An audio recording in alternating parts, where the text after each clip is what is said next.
To Ukraine now, where President Volodymyr Zelenskyy has asked Germany to supply additional Iris-T air defense systems to counter heavy Russian drone and missile attacks.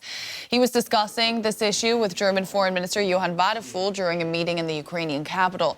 Wadephul was accompanied on his surprise trip to Kyiv by senior representatives of German defense companies. Meanwhile, Russia claims its air force destroyed 60 Ukrainian drones during the night.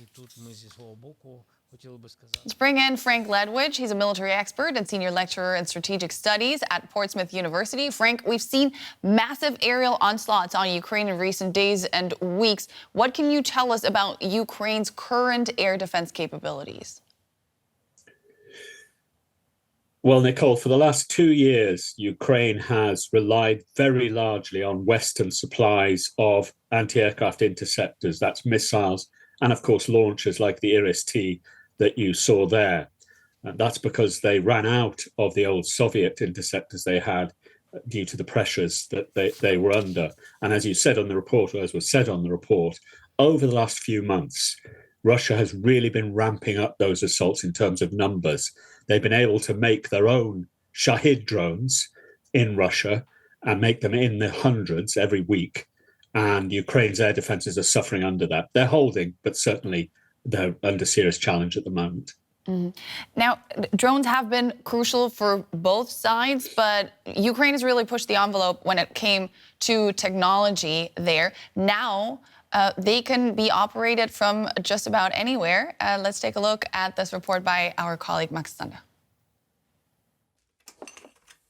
This is one of Ukraine's new big drones. It's called Nemesis, and its operators say it's a major step forward in drone development. It can travel up to 30 kilometers. Under the cover of darkness, the operators use the infrared camera to find targets behind enemy lines and drop bombs on them. Rather than radio-based communications, it has a Starlink internet connection. What's the main difference? The advantage is that Russian pederasts cannot jam this connectivity at the moment, and I hope it will be so in the future. It also means operators can practically work from home. The pilots can be located from anywhere with you just need a good connectivity, internet connection. So a pilot could, for example, stay in Kyiv or in Lviv and fly something in eastern Ukraine. Yeah, exactly. Wada's ground crew have to be near the front line to set up the drones, rearm them after every run, from nightfall to the early morning. Tonight they're planning on mining the roads, but they have other capacities too. These are used to destroy tanks, and these to start fires. When dropped, they simply burn everything in their path. Ideally, you first bomb the building to destroy it, and then drop an incendiary to ensure it's thoroughly burned down.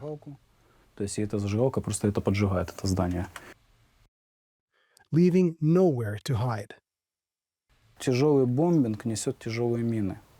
Heavy bombing uses heavy munitions to destroy whatever we want. Enemy fortifications, pillboxes, tree lines, buildings, warehouses, garages. We cause significant damage. The men head to their position. They set up 10 to 15 kilometers away from the zero line, close enough to reach targets behind enemy lines. The pilots are far from the action. If this looks like a dorm room, it kind of is. During the day, they use the kit for gaming.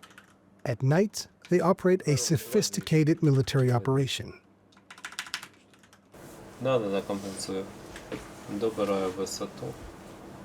While Bit navigates, Konongar pilots the drone.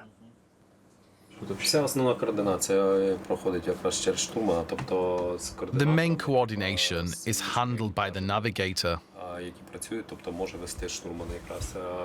They liaise with other coordinators and with crews. The pilot focuses on flying and delivering the payload to the target and returning. Can we increase the speed a bit? Sure, to 147. Towards the front, Dragon's Teeth anti-tank fortifications are just dots on the screen. Then they reach the target area. They drop anti-tank mines. First one, then another. If it's a zone of interest where they are trying to break through, a few missions can leave the area littered with burned out vehicles, blocking their path. The mines are camouflaged to match the terrain and season, making them hard to detect. The burnt-out car stands as proof of what they did. Kanangr says working like this beats using the Vampire drones, where crews sit all together in a forward trench line. If Russian occupation forces pinpoint their exact location, they target it with everything they have, making it very unsafe. In terms of safety, the Nemesis is much safer and more convenient. This is why we ensure that each crew member knows how to perform all roles, allowing for proper rest. Ukraine's tech has turned bedrooms far from the front lines into war rooms, and gamers, engineers, and IT specialists into crucial members of the war machine.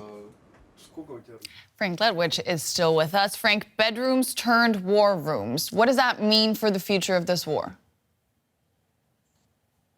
Well, they call this whole system, the Nemesis system, as an example of innovation under fire, and the Ukrainians have shown themselves to be masters of that. And what appears at first to be the sort of homespun nature of this actually, of course, masks a vast amount of intellectual input, technical input into this system, which amounts to a multi-role strike aircraft at a very sort of low level, in the sense, but not only low level physically, but also it doesn't require great command structures to govern it.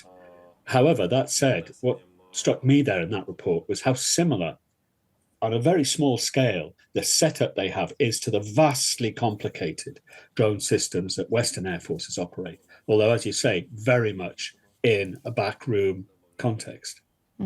The drone pilots say the Nemesis is much safer and convenient, but what do you consider to be the risks of relying on this technology, especially now that you mentioned command structure? Well, the same as any other. I mean, the secret source of the Nemesis system, as the young engineer said, and very much was right to focus on, is Starlink. And as I've said over the last 3 years, and as many others have said, there aren't really any game changers in this war, in any war, but to the extent there is any, Starlink is it. And while Starlink remains secure, and right now it does, the most vulnerable element of this system, which is the data link, remains relatively secure.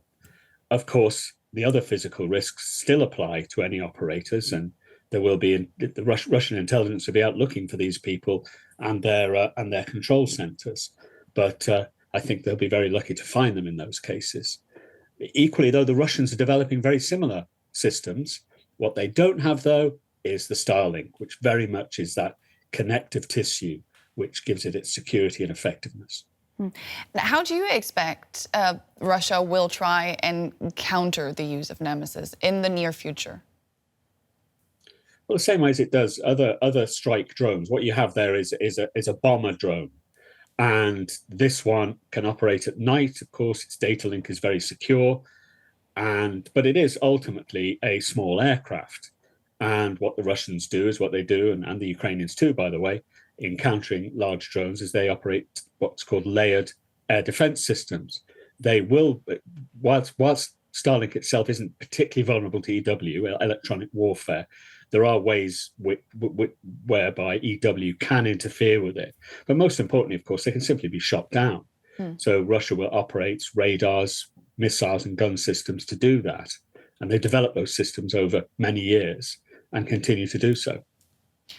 We are seeing a trend towards decentralized, tech-driven warfare. Where do you think that journey is going to take us? Yeah, it's absolutely fascinating. And as you said at the outset there, I call it homespun. It's not homespun, obviously. That's demeaning it. It's, as I said, an example of innovation under fire. Well, warfare is always sought to be decentralized, and provided everybody knows or has a common picture of the battlefield, so that there isn't confusion and that the battlefield can be deconflicted. That works.